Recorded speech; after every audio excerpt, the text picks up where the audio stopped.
오늘 같이 봉독할 하나님 말씀은 시편 147편 1절 말씀입니다. 시편 147편 1절을 함께 봉독하겠습니다. 할렐루야, 우리 하나님을 찬양하는 일이 선함이여 찬송하는 일이 아름답고 마땅하도다. 아멘. 오늘 이 시편 9절 읽은 것은 오늘 읽은 본문에 근거해서 말씀을 전하려고 하는 것은 아닙니다. 지금은 이제 제가 마지막으로 이 수요 강의 때 3주 동안 하려고 하는 것이 우리가 상식적으로 꼭 알아야 될 이런 기본적인 내용에 관해서 말씀을 드리고 있습니다. 그래서 오늘은 주로 찬송에 관한 이런 내용들에 관해서 말씀을 할 것이기 때문에 찬송과 관련된 이 성경 구절을 읽었습니다. 지난 수요일날은 우리가 성경에 관련된 우리가 알아야 되지만은 너무나 쉽게 놓칠 수 있는, 그리고 많은 사람들이 실제로 놓치고 있는 이런 내용에 관해서 우리가 살펴보았습니다. 오늘은 찬송과 관련된 이런 내용을 같이 한번 살펴보도록 하겠습니다. 우선 우리가 지금 쓰고 있는 찬송가는 21세기 찬송가라 이렇게 부르고 있습니다. 우리가 현재 쓰고 있는 이 찬송가 앞에는 이전에 썼던 찬송가를 우리는 통일 찬송가라 이렇게 이름을 붙였죠. 그래서 지금 우리가 쓰고 있는 찬송가가 21세기 찬송가인데요. 이 21세기 찬송가는 어떤 특징이 있는가? 지금까지 많은 찬송가가 개편되어서 발행이 되었죠. 아마 여기에서 신앙의 연륜이 많으신 분은 옛날에 합동 찬송가, 그 다음에 개편 찬송가, 통일 찬송가 이런 찬송가를 아마 기억하실 것입니다. 지금 우리가 쓰고 있는 21세기 찬송가는 어떤 특징이 있는가에 관해서는 이미 여러분들에게 한번 주일 오후 예배를 통해서 개역 개정 성경과 21세기 찬송가의 특징에 관해서 말씀을 드린 적이 있습니다. 그래서 이 부분에 관해서는 생략을 하도록 하겠습니다. 21세기 찬송가 여러 가지 특징 중에서 가장 큰 특징은 우리나라 작곡자, 작사자에 의해서 만들어진 이런 찬송이 많이 포함되어 있다 하는 것이죠. 그 외에 여러 가지 특징에 관해서 이미 말씀을 드린 적이 있습니다. 생략을 하도록 하겠습니다. 두 번째로 21세기 찬송가는 처음에 나올 때와는 달리 2018년 7월 1일부로 세 곡이 바뀌어졌습니다. 그러니까 세 곡이 21세기 찬송가에 세 곡이 대체되거나 혹은 수정이 되었습니다. 여기에 관해서도 이미 말씀을 드렸기 때문에 생략을 하도록 하겠습니다. 여러분들이 보는 21세기 찬송가지만은 2018년 7월 1일 이전에 구입한 찬송가와 2018년 7월 1일 이후에 발행한 찬송가는 이렇게 세 곡이 달라져 있습니다. 11장과 61장 그리고 194장 이 세 곡은 이미 여러분들이 대부분은 아마 2018년 7월 1일 이전에 사신 분들일 거예요.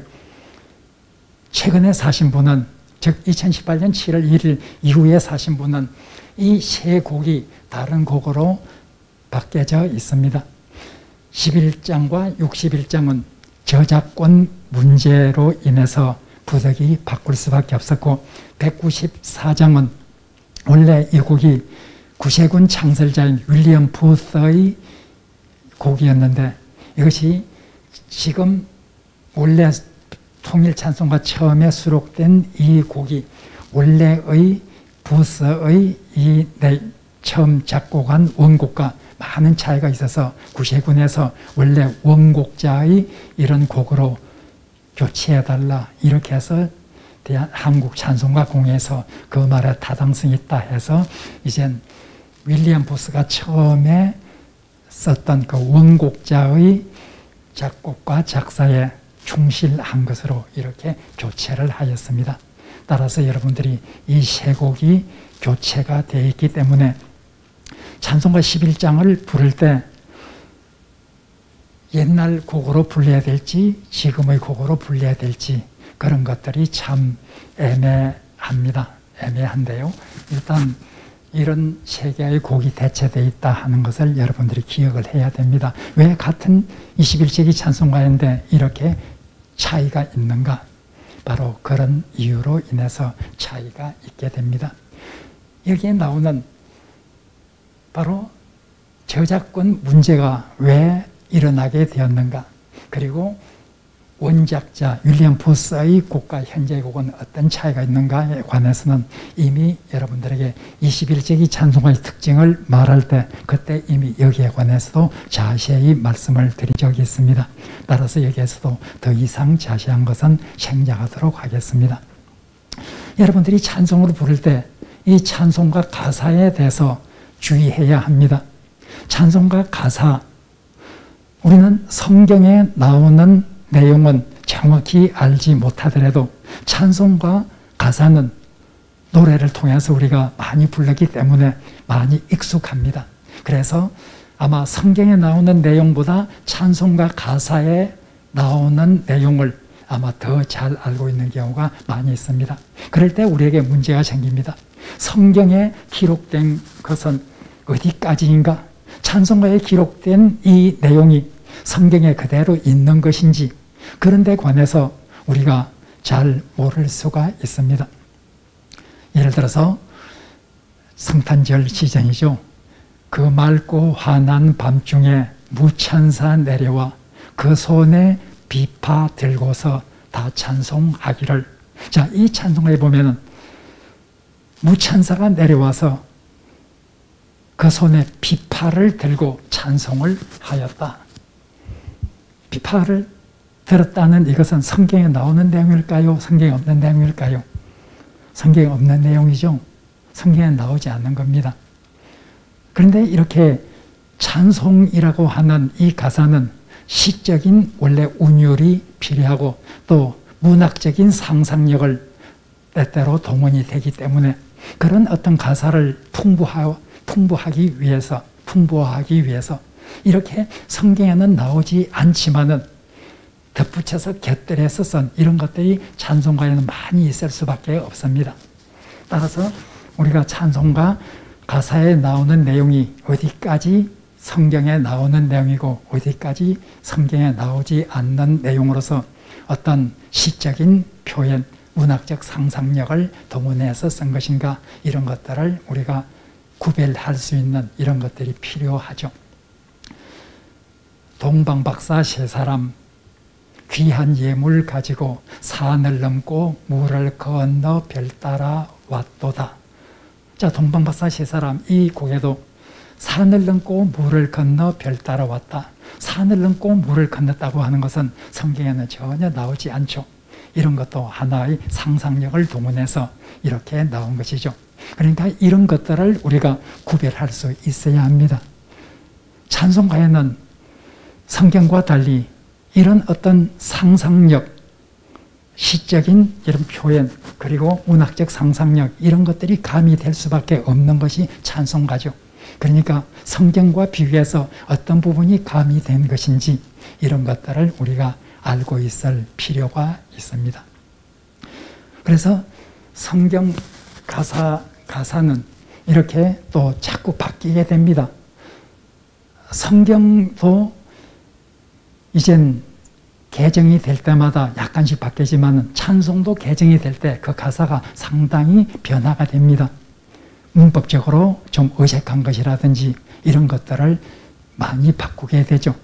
그래서 찬송가 가사도 이렇게 통일 찬송가에서 21세기 찬송가로 나올 때 상당히 많은 가사가 바뀌었습니다. 예를 들어서 고요한 밤 거룩한 밤, 아마 2절, 3절, 4절 마지막 부분에서 왕이 나셨도다, 왕이 나셨도다 이렇게 다 지금까지 불러왔죠. 그러나 21세기 찬송가에서는 왕이 나셨도다 하는 이 2절, 3절, 4절 마지막 부분에 있는 이 구절들이 구주 나셨도다, 구주 나셨도다 이렇게 수정이 되어 있죠. 그렇게 하는 것이 누가복음에 있는 것처럼 누가복음에 있는 그 구절을 중점적으로 해서 그것이 작사가 되었는데, 그렇다고 하면 누가복음에는 오늘날 너희를 위하여 구주가 나셨으니 이렇게 말하고 있죠. 그래서 구주 왕이 나셨도다 부분을 구주 나셨도다 이렇게 바꾸게 되었죠. 또 우리가 잘 아는 대로 아마 여러분들이 199장에 보면은 여러분들이 잘 아는 찬송이죠. 나의 사랑하는 책, 너무나 잘 알고 있는 찬송이죠. 그런데 이 2절에 보면은 바로 2절 중간에 보면은 주의 선지 엘리야 병거 타고 하늘에 올라가던 일을 기억합니다. 아마 여러분들은 지금까지 이 찬송을 많이 불러왔기 때문에 2절에 있는 대로 바로 주의 선지 엘리야 병거 타고 하늘에 올라가는 일을 기억합니다.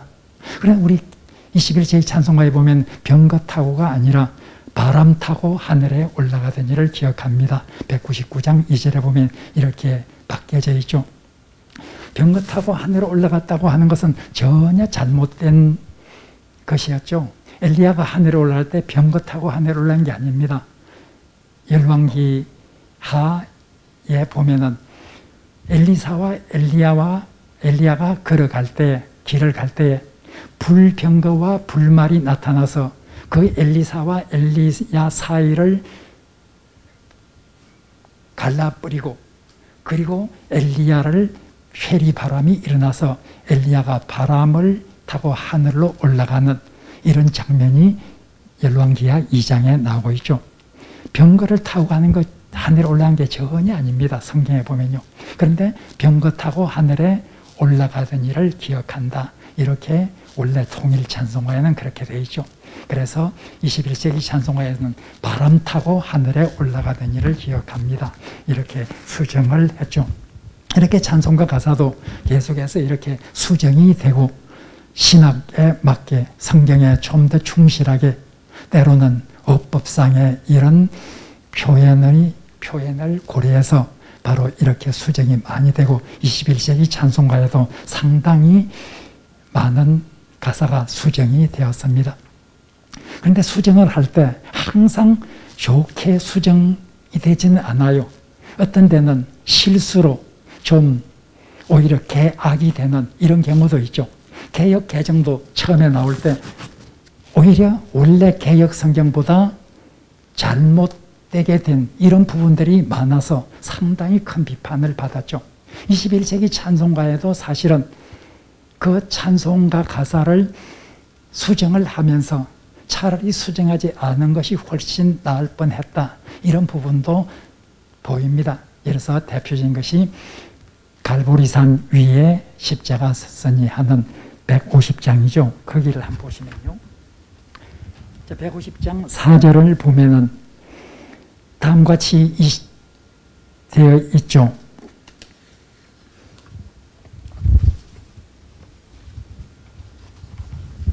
자, 거기에 보면은 주님 예비하신 나의 본향집에 나를 부르실 그날에는 영광 중에 계신 우리 주와 함께 내가 죽도록 충성하리. 아마 여러분들이 이 4절 가사를 보면은 어딘가 어색하다 하는 것을 아마 느끼실 거예요. 그날에는 마지막 날, 우리가 천국에 가는 그날에는 영광 중에 계신 우리 주와 함께 내가 죽도록 충성할 것이다. 그날에 가서 내가 주님과 함께 죽도록 충성할 것이다. 이렇게 돼 있어요. 이것은 원래 통일 찬송가에 있는 것이 훨씬 더 적절했죠. 통일 찬송가에는 부르실 그날까지, 그날에는이 아니라 원래 그날까지 그리고 험한 십자가를 항상 달게 지고 내가 죽도록 충성하리. 험한 십자가를 항상 달게 지고 내가 죽도록 충성하지. 이렇게 원래 되어 있었습니다. 그것이 훨씬 더 맞습니다. 죽도록 충성한다고 하는 것은 그날까지 이 세상에 있으면서 내가 죽도록 충성하겠다는 말이지, 예수님이 나를 불러서 내가 천국에 가는 그날 내가 주와 함께 죽도록 충성할 것이다, 이렇게 말하는 것은 아닙니다. 제가 원곡을 영어로 된 가사를 찾아봤어요. 가사를 찾아봤더니 옛날에 있는 그 가사가 훨씬 더 원곡에도 맞고, 그리고 우리가 상기적으로 생각해도 그날까지 죽도록 충성하는, 이 땅에서 충성하겠다는 다짐을 말하는 것이지, 그날 되어서 하늘나라에 가서 주님과 함께 죽도록 충성하겠다, 이런 말은 아니거든요. 그러니까 사실 이렇게 개정을 했지만은 수정된 부분이 오히려 개악이 되어서 비판을 받는 이런 부분도 있는 것이 사실입니다. 어쨌든 우리가 이렇게 찬송가 가사에 대해서도 여러분들이 유념해야 됩니다. 우리가 상식적으로 찬송가 가사에 있어서 몇 가지 여러분들이 알면 좋겠다는 그런 것도 있습니다. 우리 한국 교회 교인들은 질문을 잘 하지 않습니다. 목사님이 있어도 목사님께 질문을 하지 않죠. 목사님이 모르면 미안할까 봐 아마 질문을 안 할지도 모르겠는데요. 참 질문을 안 하는 편입니다. 예를 들어서 지금 성탄절 시즌이죠. 우리가 동방 저들 밖에 한밤중에 양틈에 자는 목자들, 이렇게 해서 쭉 나가는데 뒤에 보면 후렴에 노엘 노엘 노엘 노엘 이스라엘 왕이 나셨네. 자, 이 노엘이라는 단어,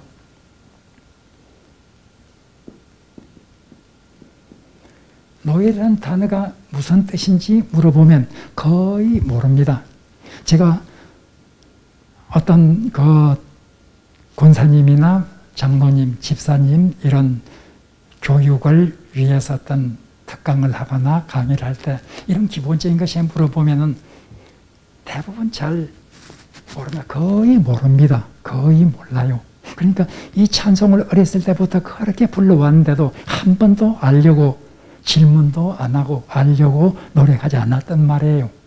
뜻이 무슨 말인지 모른다는 것은 그냥 부르는 거예요. 그 뜻이 무슨 말인지도 알지 못하고요. 자, 이런 것들이 참 많습니다. 이 노엘이라고 하는 것은 이 원래 프랑스 말인 불어입니다. 불어로 이것은 크리스마스나 크리스마스 노래, 이것을 가리키는 프랑스 말이죠. 그래서 노엘 하는 것은 크리스마스라 하는 뜻이고, 때로는 크리스마스 노래를 가리키는 이런 프랑스 말이라 하는 것을 아시면 되겠습니다. 일단 여러분들이 노엘 많이 이야기를 할 텐데 이 말이 무슨 말인지 알고 계셔야 되겠죠. 그 다음에 또 예를 들면은 갈보리산 위에 150장에 보면 갈보리산, 갈보리란 말이 나오고 있습니다. 갈보리란 말은 성경에 나오지 않는 말이죠. 그런데 계속해서 갈보리산, 갈보리란 말이 우리 찬송가에 자주 나옵니다. 우리 찬송가에 6곡에 갈보리란 말이 나오고 있습니다. 그리고 골고다, 골고다란 말은 성경에 나오죠. 골고다에서 원래 해골이란 뜻인데 바로 골고다에서 예수님께서 사형이 집행을 받았죠. 그럼 골고다에도 찬송가에 보면 7곡에 골고다라는 표현이 나옵니다. 그럼 우리 교인들에게 갈보리가 무슨 말입니까 하면은 잘 몰라요. 그런데 찬송가에 보면은 참 이상하게도요, 갈보리라고 하는 이 찬송가의 6곡 정도의 이 용어가 나오는데 이 뒤에는 갈보리산, 갈보리산이라 이렇게 나와요. 4곡에, 6개 중에 4곡에 갈보리산으로 이렇게 되어 있고 2곳에는 그냥 갈보리 독립적으로 쓰여 있습니다. 그런데 골고다를 보면은 7번 나오는데 골고다에 보면은 항상 언덕, 골고다 언덕으로 7번 중에 5번이 골고다 언덕으로 나옵니다. 그리고 나머지 2번은 그냥 골고다 혹은 골고다의 길 이렇게 나오죠. 그러니까 참 우연치고는 너무나 이상한 우연이에요. 갈보리에는 산이라는 말을 쓰고 골고다에는 언덕이라는 말을 쓰고 있습니다. 그러니까 갈보리는 뭐고 골고다는 뭐냐 물어보면은 아마 많은 사람들은 이런 찬송과 영향을 받아서 갈보리는 하나의 이 산, 예수님이 처형당한 그 산 이름이 갈보리고 골고다는 이 산의 한 언덕길에서 예수님이 거기서 처형이 되었으니까 갈보리 산도 되고 골고다 언덕도 된다. 이렇게 아마 생각을 하고 있는 분이 많이 있을 거예요. 그러나 그렇게 생각한 것은 전혀 잘못입니다. 이 갈보리라고 하는 것은 골고다랑 꼭 같은 말입니다. 원래 예수님 당시에 신약 성경에는 이제 아람어를 그 당시 예수님 당 썼기 때문에 골고다는 아람어, 즉 이스라엘 사람들이 당시 쓰던 아람어로 골고다 해골이라는 뜻입니다. 이것이 이제 중세기에는 이것이 이제 라틴어로 번역이 돼서 라틴어로 많이 쓰게 됐어요. 중세기에는요. 따라서 이 골고다를 골고다 해골에 해당하는 아람어로 골고다가 해골인데 라틴어 해골에 해당하는 라틴어가 뭐냐면 갈보리예요. 갈보리. 따라서 갈보리와 골고다는 똑같은 말입니다. 똑같은 말이지 하나는 산 이름이고 하나는 언덕 이름이다. 전혀 그렇게 생각하면 그것은 오해입니다. 잘못된 것입니다. 그러나 하필이면은 항상 갈보리 산이란 말을 쓰고 골고다에는 언덕이란 말을 쓰기 때문에 이렇게 우리 교인들이 혼돈을 하고 오해를 하기 쉽게 이렇게 되었죠. 일단 갈보리라는 말과 골고다란 말은 똑같은 말이고 골고다는 아람어이고 갈보리는 라틴어로서 둘 다 해골이라는 뜻이라 하는 것을 여러분들이 알고 계시면 되겠습니다. 그래서 노엘 갈보리 아시면 되고요. 또 하나 여러분들이 아마 지난번 우리 예배 때 99장을 불렀어요. 99장을 불렀는데 주님 앞에 떨며 서서 거기 보면은 제일 마지막 부분에 알렐루야 하는 이런 말이 나와요. 알렐루야. 알렐루야란 말이 나오죠. 우리는 할렐루야라는 말은 많이 들었는데 간혹 가다 보면 이렇게 알렐루야라는 말이 우리 개편 찬송가에서 2곡에 나옵니다.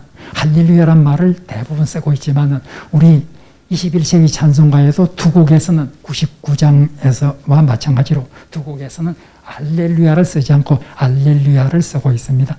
도대체 알렐루야는 어떻게 해서 이런 말이 나왔을까? 알렐루야는 할렐루야 비슷하긴 비슷한데 같은 말일까? 아마 이런 생각이 들 거예요. 아마 여러분들은 가톨릭의 어떤 미사에서 쓰는 이런 찬미곡을 많이 들어보신 분들은 가톨릭에서는 알렐루야라고 하는 이 단어가 많이 일반적으로 쓰고 있다는 것 아마 여러분들이 알고 계실 거예요. 그럼 알렐루야는 뭔가 할렐루야하고 똑같은 겁니다. 할렐루야하고요. 할렐루야는 히브리어, 이스라엘 나라 말로 할렐루야입니다. 이 히브리어가 그리스로 번역되고 히랍어로 번역되고 히랍어에서 이 라틴어로 번역이 되면서 이 히읗자가 히읗이 사라지고 알렐루야로 이렇게 된 거죠. 바로 중세기에는 주로 라틴어로 많이 노래도 부르고 라틴어 성경을 많이 읽었어요. 그래서 가톨릭에서는 그런 어떤 중세기부터 내려오는 그런 전통에 따라서 거의 라틴어인 알렐루야를 대부분의 곡에서 많이 쓰고 이런 알렐루야라는 용어를 자주 쓰는 이런 찬송을 많이 가지고 있습니다. 우리 개신교에서는 할렐루야를 거의 다 쓰죠. 그런데 이제 할렐루야가 아닌 알렐루야를 써도 전혀 상관이 없습니다. 이것은 히브리어고 이거는 라틴어일 뿐 근본적으로는 하나님을 찬양하라 하는 것으로 똑같은 말이죠. 할렐루야 하는 것은 할렐 하면은 찬미하다, 찬송하다 뜻입니다. 루 하면은 너희는 할렐루야 하면 너희는 찬양하라. 너희라고 하는 인칭 복수는 대개 명령법에서 해석을 번역할 필요 없으니까 그냥 찬양하라. 할렐루야 찬양하라. 야 여호와를 찬양하라. 이것이 바로 할렐루야죠. 따라서 할렐루까지만 해도 말이 됩니다. 할렐루야. 아마 여러분들이 어떤 그 곡에 보면은 할렐루야 이런 말을 들어봤을 거예요. 그래도 말이 되는 겁니다. 할렐루 찬양하라. 할렐루야 하나님을 찬양하라. 하나님을 찬양하라. 할렐루야 할렐루까지는 찬양하라. 2인칭 복수를 향해서 너희는 찬양하라. 이런 뜻이 바로 할렐루입니다. 야는 여호와를 가리키죠. 야까지 있으면 여호와를 찬양하라. 이런 뜻이 되죠. 어쨌든 여기에서 할렐루야의 뜻이 어떻게 되는 것인가? 또 할렐루야라고 나오는데 이것이 뭔가? 그것은 바로 할렐루야는 할렐루야를 라틴어로 표현한 것이라 이렇게 생각하시면 되겠습니다. 그 다음에 또 기타 찬송가에 있어서 기타 우리가 잠깐 생각해 볼 것은 우선 송령이란 말을 여러분들이 흔히 쓰고 있습니다. 송령이란 말이 무슨 뜻일까? 송령을 국어사전에 찾아보면은 교회에서 하나님께 예배할 때 첫 부분이나 마지막 부분에 사용하는 그런 기도 형식의 송가라 이렇게 우리 국어사전에 보면 그렇게 나오고 있습니다. 교회에서 예배할 때 첫 부분과 마지막 부분에 부르는 기도 형식의 송가라. 물론 첫 부분과 마지막 부분에 이 송령을 많이 부르는 것은 사실입니다. 그런데 송령이란 말 자체가 무슨 말일까? 그것을 우리가 알아야 될 필요가 있습니다. 송령을 보면 우리 21세기 찬송가 제일 처음 1장부터 나온 것이 송령입니다. 여러분들이 우리 21세기 찬송가를 한번 보시죠. 21세기 찬송가를 보시면은 거기 보면은 맨 첫 부분이 송령 1장부터 7장까지 1장부터 7장까지가 송령이라고 하는 이런 어떤 주제 아래에서 바로 다루고 있습니다. 송령 해가지고요 1절부터 7장까지가 송령이라. 여러분 우리 21세기 찬송가 제일 앞에 제목 분류 버림말 다음에 보면 이제 가사로 쭉 나오기 전에 제목 분류가 나오죠. 거기 보면 1장부터 7장까지가 송령이라 이렇게 돼 있을 거예요. 자, 물론 이런 찬송을 예배 처음과 끝부분에 많이 부른 건 사실이죠. 그러나 송령이란 말 자체가 어떤 뜻에서 나왔을까? 이것을 여러분들이 아시는 것이 도움이 됩니다. 우선 송령이란 말을 알기 위해서는 한자로 칭송할 송자고 그 다음에 영화영자죠. 영광할 때 영자죠. 송령. 영어로는 이 송령을 닥살로지 이렇게 말합니다. 닥살로지. 이것은 송령이란 말 원래 그 영어에서 보면 닥살로지 이렇게 말하는데 이것은 독사, 헬라에서 독사한 것은 영광을 가리키는 말입니다. 독살로지 하면 영광의 말이라 이런 뜻이죠. 원래 영광이라는 헬라에서 파생된 영어 단어가 닥살로지, 송령이란 말입니다. 우리가 송령 한자로 볼 때도 이 송하면 노래한다, 칭송한다 뜻이죠. 영은 영광, 영화할 때 영화 영자죠. 영광을 말합니다. 즉 영광을 노래한다. 이런 것을 영광을 찬송하는 이런 노래를 바로 송령이라. 원래 원어상에는 그렇습니다. 원래는 하나님을 찬양할 때 하나님의 영광을 찬양을 합니다. 따라서 이 하나님의 영광을 노래하는 이런 노래를 송령이라 좀 간단히 예배 전후에 부를 수 있도록 간단히 된 이런 곡을 송령이라 이렇게 부르죠. 1장을 한번 보시죠. 1장부터 7장까지가 송령입니다. 1장에서 7장까지 대부분 보면은 이 송령이라고 부르는 이런 노래는 영광이란 말이, 하나님의 영광을 찬양하는 영광이란 말이 나옵니다. 자, 1절에서 보면은 영광이란 말은 1장 영광이란 말은 없습니다. 그 다음에 2장에 보시죠. 2장에 보시면은 영광을 돌리시에 영광을 돌리시에, 3장에 보면은 찬송과 영광 돌려 보내시에, 그리고 영광 4절에서 보면은 맨 마지막 부분에 영광 받아옵소서 성삼위께 영광. 5장에는 영광이란 말 자체는 나오지 않습니다. 6장에 보면은 영광과 권세와 존귀와 위엄. 7장에 보면은 마지막 부분에 영원토록 영광 아멘. 이 하나님의 영광이란 말이 꼭 문자적으로 안 들어가도 좋지만은 거의 송영이라고 일컬어지는 이 찬송에는 영광이란 말이 들어갑니다. 원래 송영이라는 그것이 영광을 노래한다, 여기에서 나왔기 때문에요. 따라서 원래 영광이라고 하는 이런 말에서 나오고 하나님 영광을 칭송하는 이런 노래를 송영이라 이렇게 원래 칭한 것이라 하는 것은 여러분들이 알고 계시는 게 좋습니다. 영광, 송영이라고 하는 이 말을 꼭 찬송에만 쓰는 말은 아닙니다.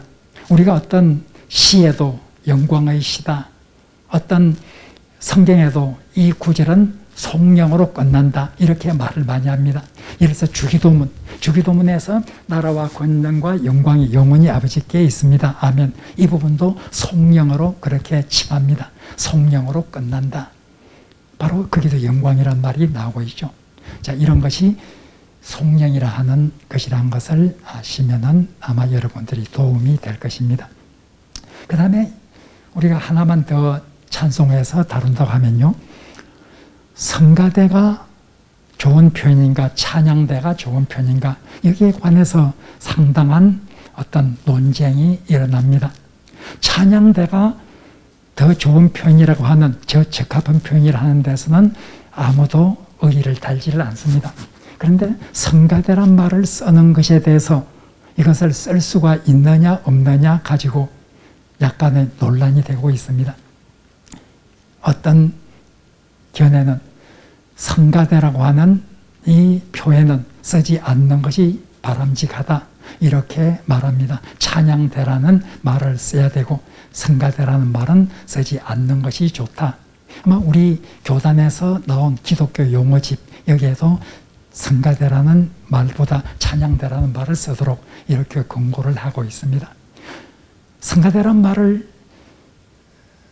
상당히 쓰는 데 있어서 논란이 되고 있는 이유는, 원래 성가대라는 말은 없고 찬양대라는 말을 우리나라에서 쭉 써왔습니다. 그런데 60년대 어느 때부터인가 이렇게 성가곡집 해가지고 연가라든지 복음송 이런 것들을 편집해서 출판사에서 성가집이라 이렇게 출판을 한 이런 곳에서 시작되게 되었고, 또 그래서 찬양대를 성가대라 이렇게 부르는 이런 어떤 경우가 많이 생겨나게 되었습니다. 그래서 이젠 오늘날 찬양대가 더 적절한 표현이라 이렇게 말하는 이유는, 찬양대가 우리나라에 기독교가 들어왔을 때 처음에 성가대란 말은 없었고 찬양대란 말로 시작을 했기 때문에 우리나라에서 이것이 더 좋겠다. 또 성가라고 하는 말은, 찬양이란 말은 하나님께만 드리는 기독교에서 쓰는 이런 고유한 단어입니다. 그러나 이젠 성가라고 하는 말은 불교나 다른 데서도 성가라는 이런 말을 쓰고 있습니다. 그러니까 다른 종교의 공통적인 용어보다는 우리 기독교 고유의 용어를 쓰는 것이 좋지 않겠느냐, 이런 견해가 있습니다. 또 하나는 성가대라고 하는 말은 원래 일본의 영향을 받아서 일본에서 사용하던 이 용어가 우리 한국에도 사용되게 된 것이기 때문에 우리는 한국 고유의 이런 원래 처음에 우리가 불렀던 찬양대라는 이 이름을 쓰는 것이 좋겠다, 이렇게 말하고 있습니다. 어쨌든 여기에 대해서 찬양대가 바람직하다는 데 대해서는 별 의의가 없습니다. 그런데 성가대란 말을 쓸 수 있느냐 없느냐에 관해서는 논란이 상당히 있습니다. 우리는 성가대란 말을 쓴다고 해서 안 된다고 하는 그런 것은 아닐지 모르지만 가능하면 논란이 없는 이런 단어를 쓰는 것이 더 좋겠죠. 일단 찬양대와 성가대 이 용어 문제를 가지고도 논란이 있었고 우리 총회에서는 찬양대라고 하는 이런 용어를 더 선호하고 있다는 것을 여러분들이 참고로 하시면 되겠습니다. 자, 그 다음에 이제 찬송가에 관한 것은 이 정도로 하고요. 그 다음에 이제 기도에 관한 것.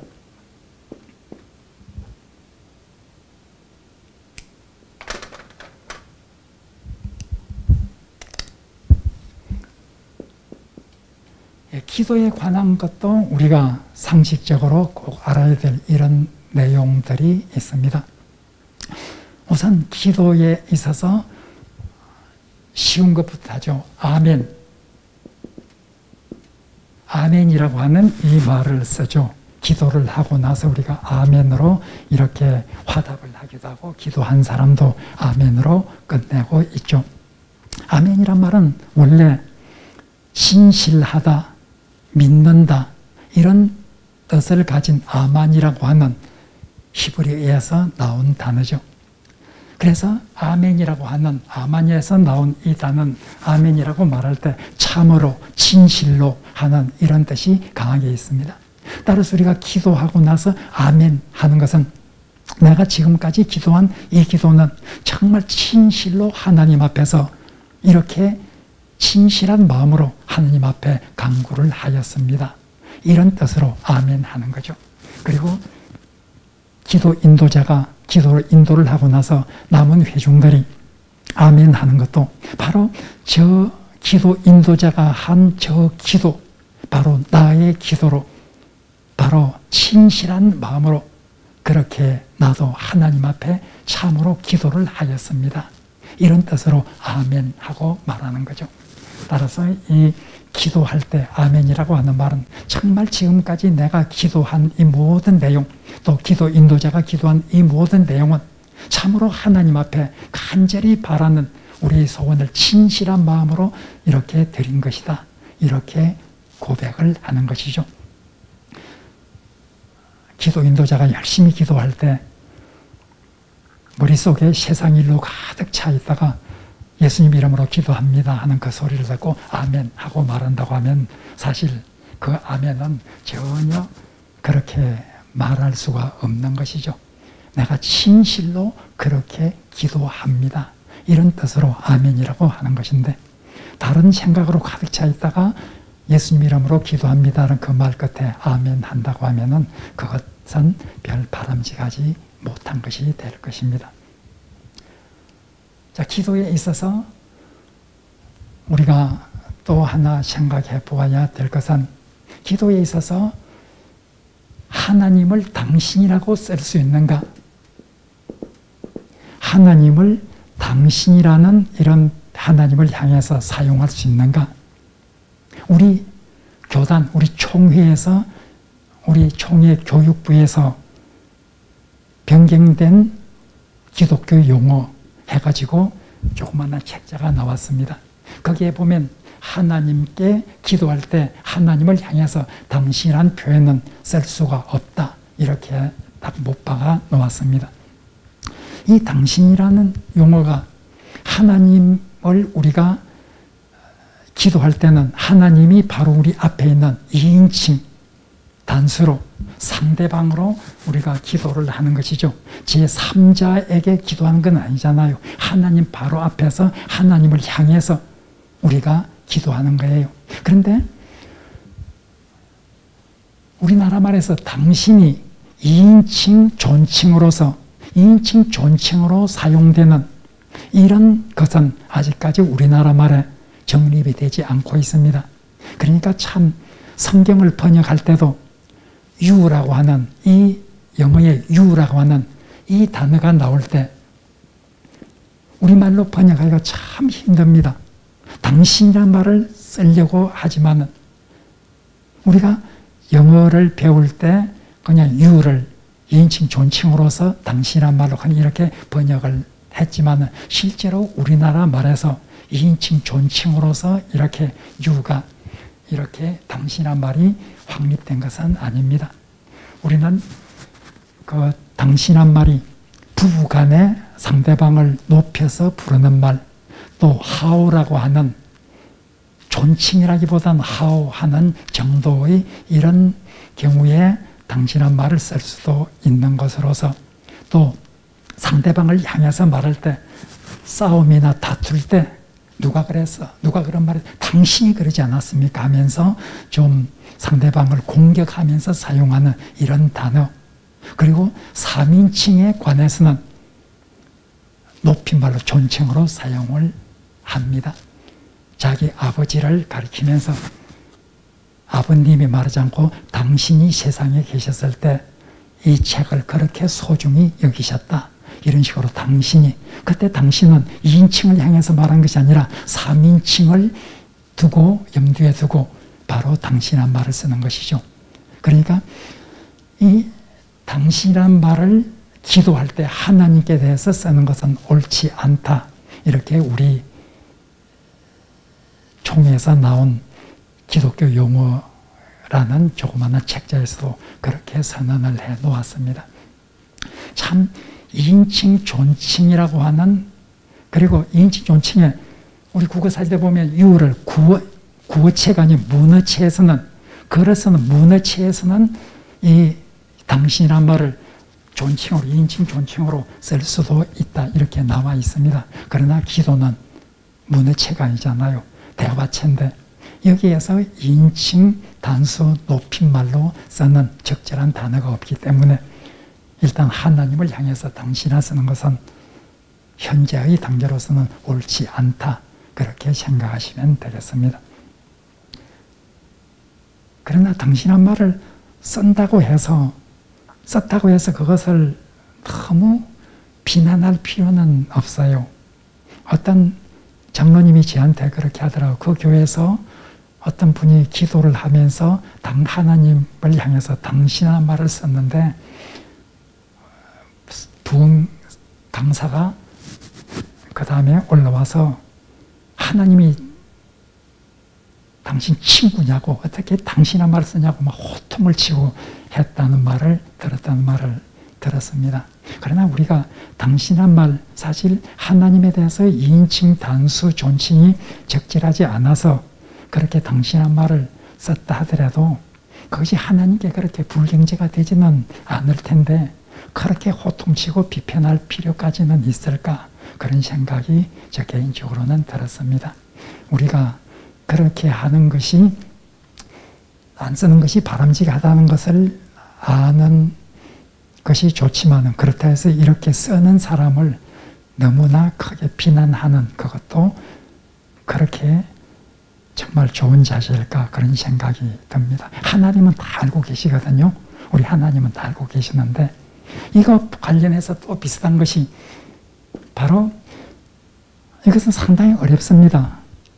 여러분들이 우리 목사님께 은혜를 베푸셔서 말씀을 잘 전하게 해 주십시오. 하나님께 기도할 때 목사님이라고 하는 이런 표현을 쓸 수 있을까? 우리 장로님을 위해서 기도합니다. 이런 장로님, 목사님 이렇게 쓸 수 있을까? 국어학적으로 보면은 이것은 전혀 써서는 안 됩니다. 우리 변경된 기독교 용어, 우리 총에서 나온 거기에서도요, 기도할 때 하나님을 향해서 기도하면서 어떤 사람을 목사님, 성도님 혹은 장로님 이렇게 써서는 안 된다 하고 분명히 말하고 있습니다. 우리가 어떤 A라는 사람에게 B가 이야기할 때 C에 대해서 말을 합니다. C는 B보다는 상급자예요. C는 B보다 상급자인데 형님이다. 자기 할아버지에게 말하면서 형님이 이렇게 말했습니다. 그렇게 하면 안 됩니다.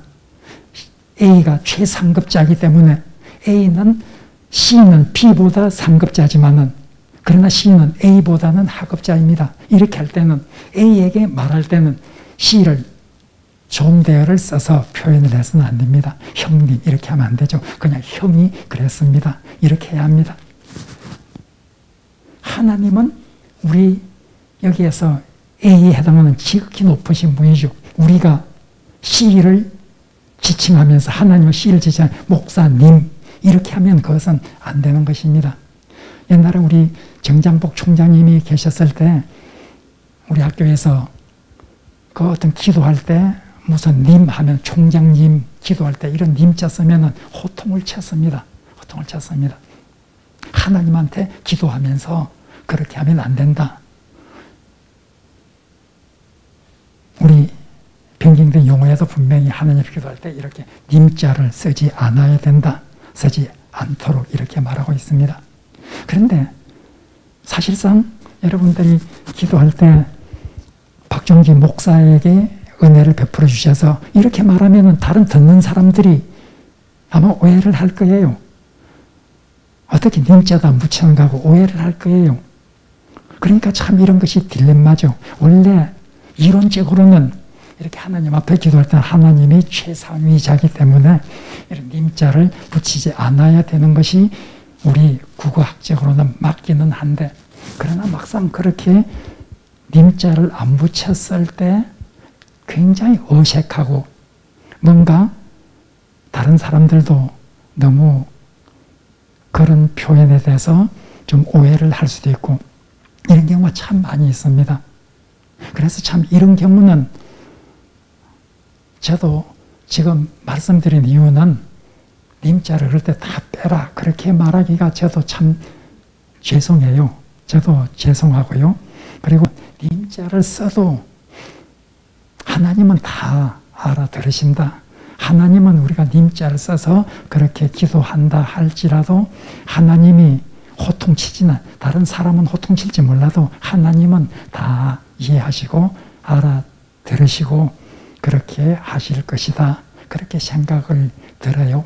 그러니까 저는 이론적으로 이렇다 하는 것만 말씀드린 것이지 님자를 다 빼라 이렇게 여러분들에게 그렇게 말씀드리기에는 저 자신도 그렇게 확신이 서지 않는 것이 사실입니다.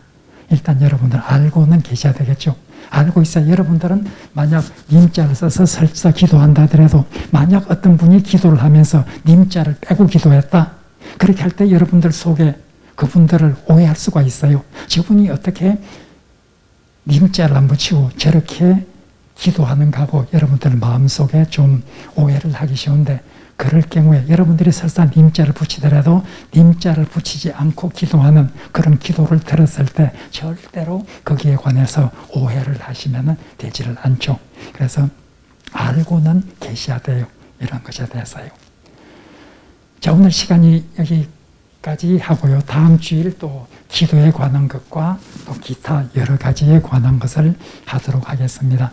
기도에 관한 것 우리가 아직 기도에 한 것을 다 하지 못했습니다. 기도에 관한 것도 또 이런 것 외에도 예수님 이름으로 기도합니다 하는 이 말을 기도 마지막 부분에서 빼면은 그 기도는 헛기도가 되는 것인가 이런 등등의 문제 우리가 또 생각을 해보아야 할 것입니다. 일단 다음 수요일 날 마지막 수요일이 되겠습니다. 제가 여러분들에게 이제 수요 강의를 하는 마지막 수요일이 되는데 다음 주일에는 기도에 관해서 하지 못한 나머지 부분과 그리고 또 기타 여러 가지 우리가 꼭 알아야 될 교회 생활을 하면서 알아야 될 이런 것들에 관해서 말씀을 이제 마무리를 하도록 그렇게 하겠습니다. 여러분들이 이런 것을 알고 있는 것이 기독교인의 이런 길을 가는데 상당히 도움이 될 것이라 이렇게 생각을 해서 지금 이런 내용들을 강의를 하고 있습니다. 이제 우리가 기도하겠습니다. 오늘 기도하실 땐 특별히 여러분들에게 기도 부탁할 일이 있습니다. 그것은 여러분들이 이미 김제에 있는 가난 요양원에서 확진자가 대거 나왔다. 거기에 요양원에 있는 이 입소자들 중에 거의 대부분이 확진이 된 이런 일이 일어나게 되었습니다. 여러분들이 가난 요양원 들었을 때 우리 교회 월잼리에 계시는 공금순 집사님이 계시는 요양원인데 아마 이런 생각을 아마 여러분들이 하셨을 것입니다. 우리 공금순 집사님을 위해서, 특히 공금 집사님은 폐가 약하신 분입니다. 코로나 확진을 받고 이 증상은 그렇게 강하게 나타나지는 않고 있습니다. 그것은 한편으로 다행이긴 하지만 일단 여러분들이 기도를 많이 해주셔야 합니다. 우리가 코로나 확진자의 명단을 공개하지 않는 것이 정부의 방침입니다. 그래서 이런 것에 관해서 말씀을 드리는 것이 이것이 좋을 것인지 좋지 않을 것인지 좀 제 마음속에도 확신이 서지는 않지만은, 그러나 기도가 절대적으로 필요한 이런 분이고, 또 수요 예배에 나오시는 분들은 또 기도를 많이 하시는 분들이기 때문에 여러분들이 교회에서나 가정에서나 기도할 때 꼭 공금순 집사님을 위해서 기도해 주시기를 바랍니다. 이 시간 한 2분 동안 권 집사님을 위해서 기도하도록 하겠습니다.